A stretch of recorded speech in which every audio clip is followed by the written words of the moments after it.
In a state where it can be really hard to find an affordable place to live, advocates say Vermont's housing crisis is having an effect that's rarely talked about. They worry it can force families to stay in unsafe situations and keep them in emergency shelters longer. Jack Thurston has more on that.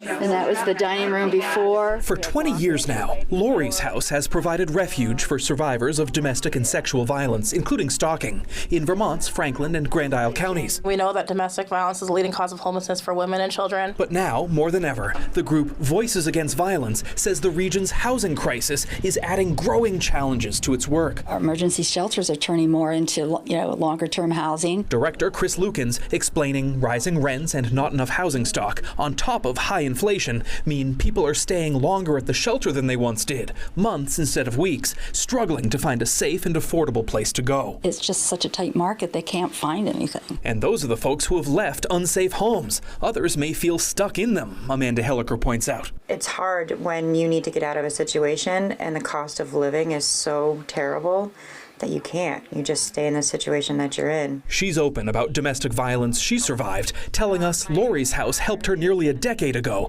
get away from her abuser. Now a housing advocate herself, Amanda sometimes wonders where she'd be without that boost from the shelter. I truly believe that I probably would have put myself through that cycle, that perpetual cycle of going back. Just because I was a single mom of 3 kids, 1 income. It's really hard to leave when you can't afford things on your own. So you just kind of deal with it to survive. And I think that I would have been thrown right back into that. Lori's house has faced this tough climate with added programming, relationships to help with overflow emergency housing in hotels, and by opening transitional apartments. As it launches a fundraising campaign celebrating those 20 years of the emergency shelter, Voices Against Violence says it is really grateful for top-level attention from state leaders on the housing crisis. We need more infrastructure. And it vows to keep working for change as long as community members are hurting. In St. Albans, Jack Thurston, NBC 5 News.